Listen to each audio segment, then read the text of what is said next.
Doutora, eu percebo muito que quando a gente fala de boa alimentação, o grande desafio das pessoas é transformar o conhecimento em prática. Porque no fundo mesmo, no fim das contas, todo mundo sabe que devia comer menos processado, devia diminuir açúcar, sal.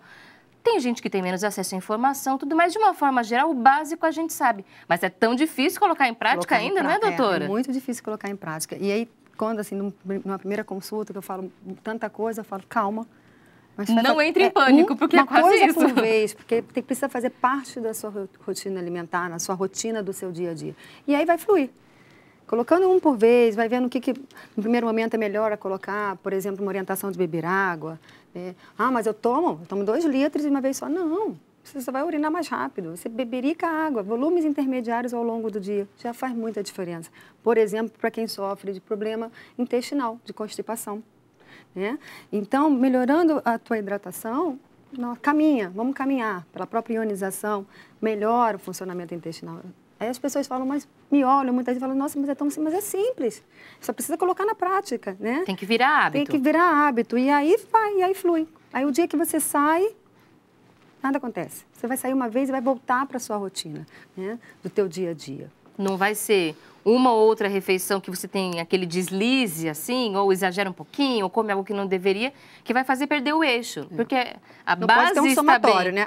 Eu fiz hoje, mas só amanhã... hoje, amanhã no final só de semana hoje acontece muito isso, né? Aí começa na quinta... Hoje em dia, você perguntar em relação até, por exemplo, bebida alcoólica, se o teu paciente bebe bebida alcoólica, só em eventos.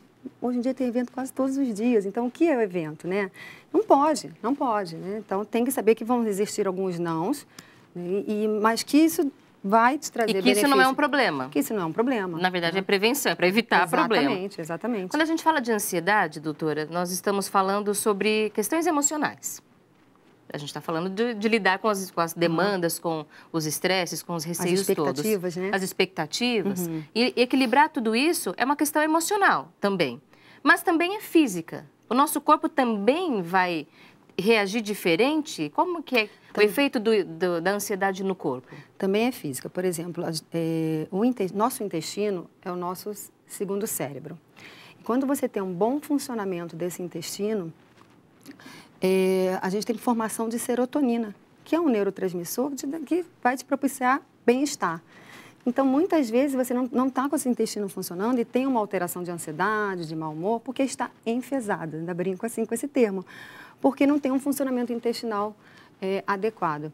Falando da chia, a chia, além de ser ser fonte de ômega 3, ela também ajuda muito no funcionamento intestinal. Quando você coloca uma colher de sopa em 3, 4 dedos de água, de rebolho, em 10 minutos ela vai formar um gel.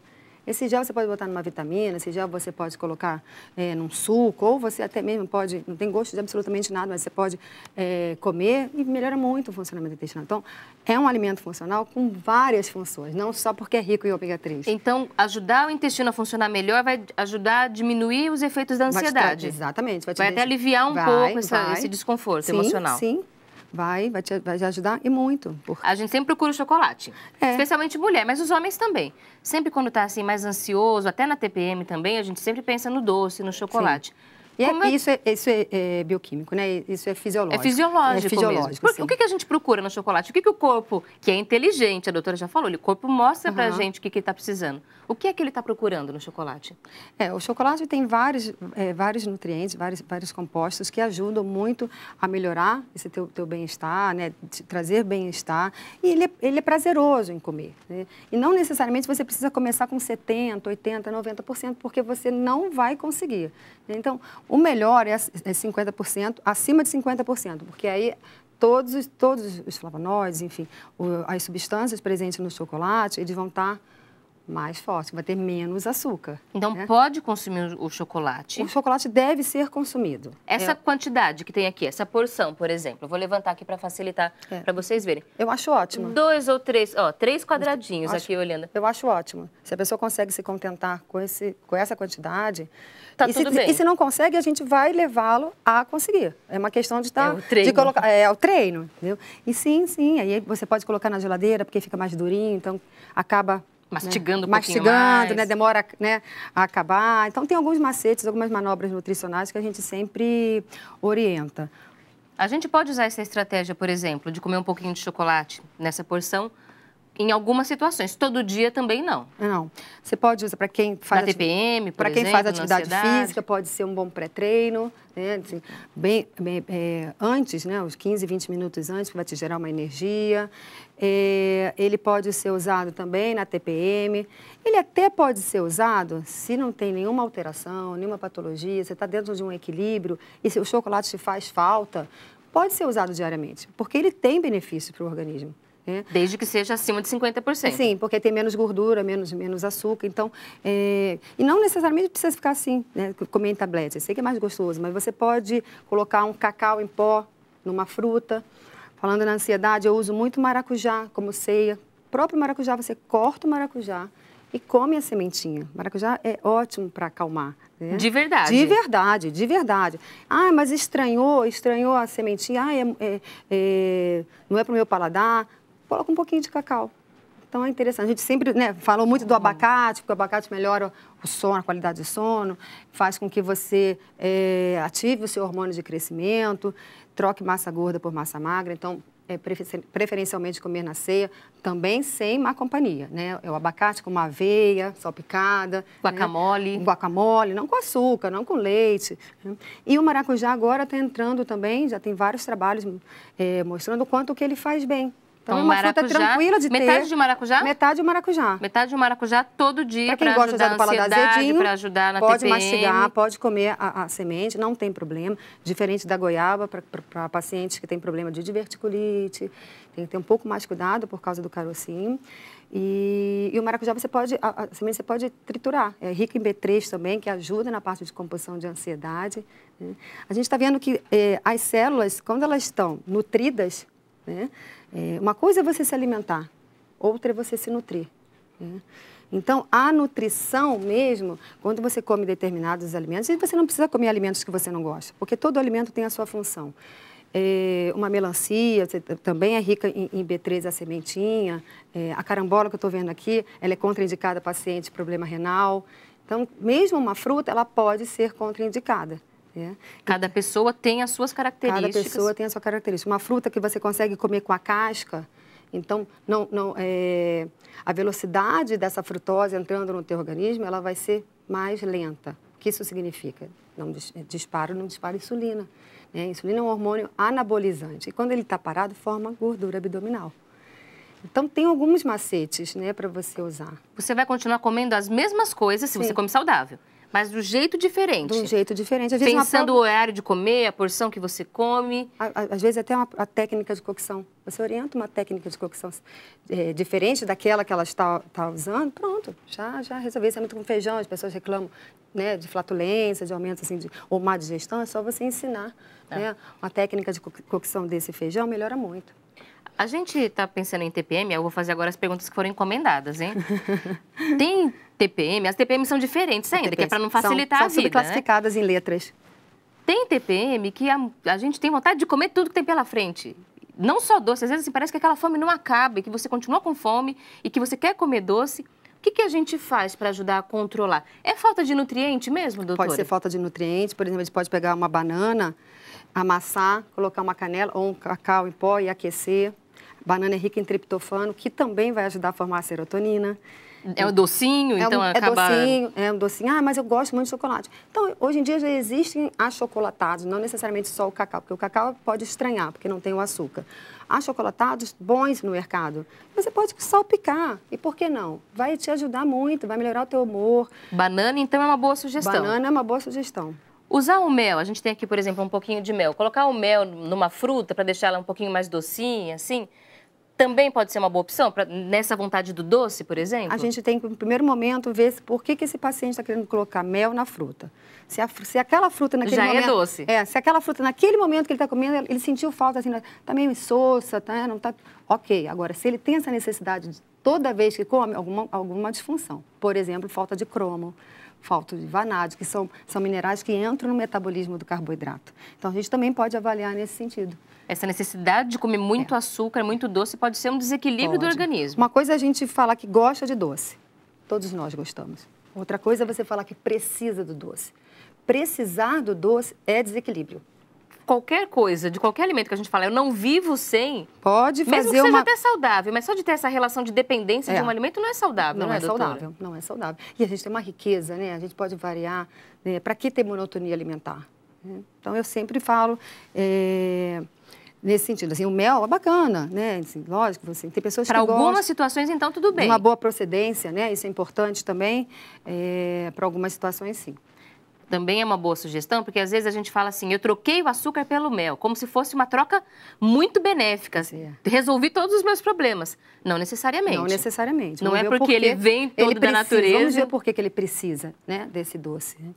Uma questão importante que a gente vai agora abordar, a partir até da dúvida do nosso telespectador, é com relação aos efeitos da alimentação na saúde ou em algumas situações de doença. Sim. E ela conta aqui pra gente, a Roseli, que é aqui de São Paulo. Roseli, muito obrigada pela participação, que ela teve um diagnóstico de um quadro de gordura nas carótidas.